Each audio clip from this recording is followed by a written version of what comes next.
Today, I would like to speak on the topic of self-realization or self-actualization. Really, I'd like to explore the following questions.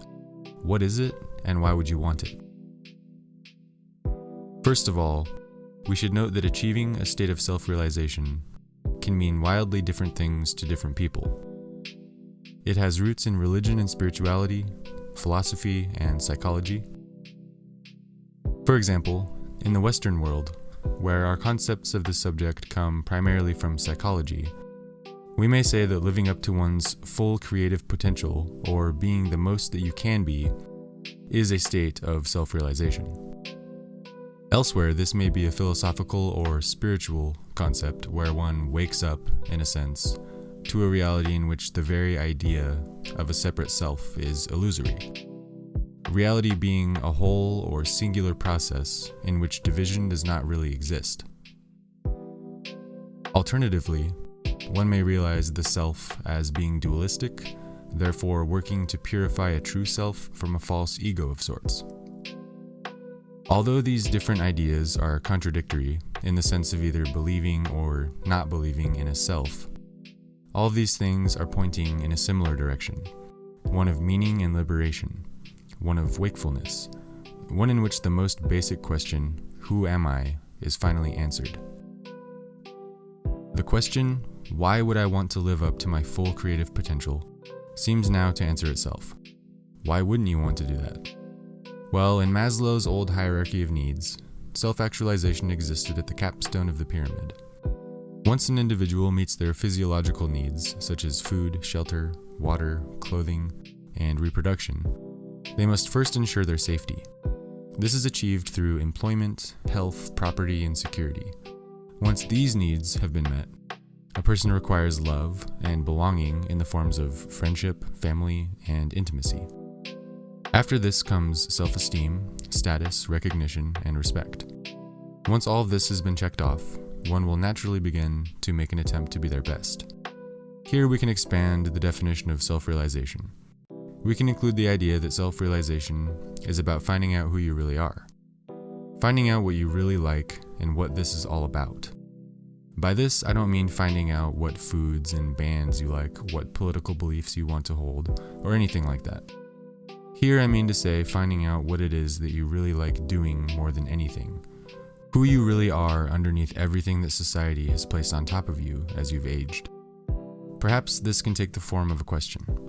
If money was no object, what would you do with your time? What are your natural talents, abilities, and inclinations? What do you think about when you're by yourself? Or what sorts of things do you do when you're alone? Honestly, finding out what those things are for you can assist in a number of ways. Your personality can further develop and mature. Your self-confidence can improve and you may begin to feel more productive or useful.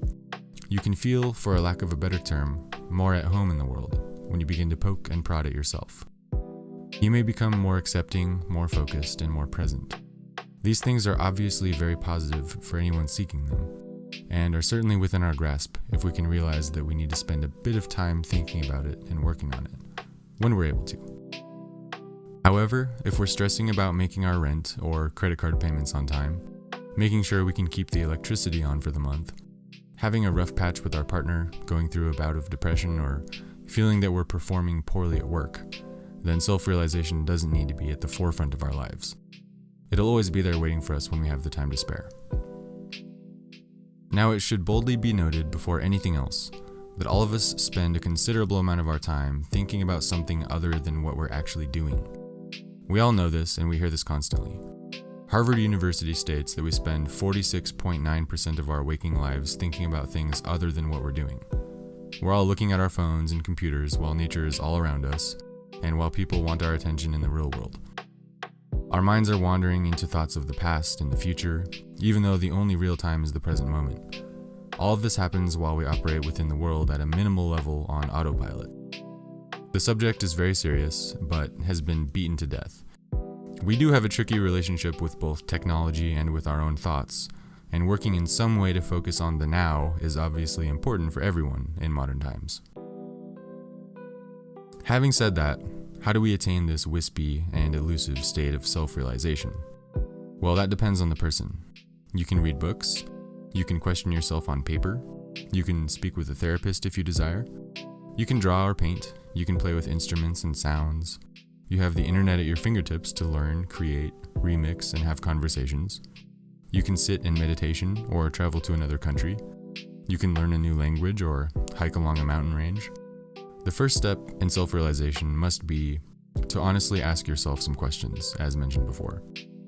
Once the questions are answered and you start getting an idea of what you actually want, then you can begin learning, practicing, and playing. You can hone your skills and gain new ones. Maybe there are things that you enjoyed in childhood, which you have long since forgotten. Maybe the ancient philosophical notions of another country make perfect sense to you when the notions of your country no longer serve you. As mentioned earlier, the concept of self-realization can be philosophical, psychological, spiritual, or religious for different people. One should discover which route makes sense in their life and explore it more deeply. Perhaps you will have a revelation and you may find yourself treading a path that you never considered before. Or maybe you will decide that you don't have an answer and don't need one.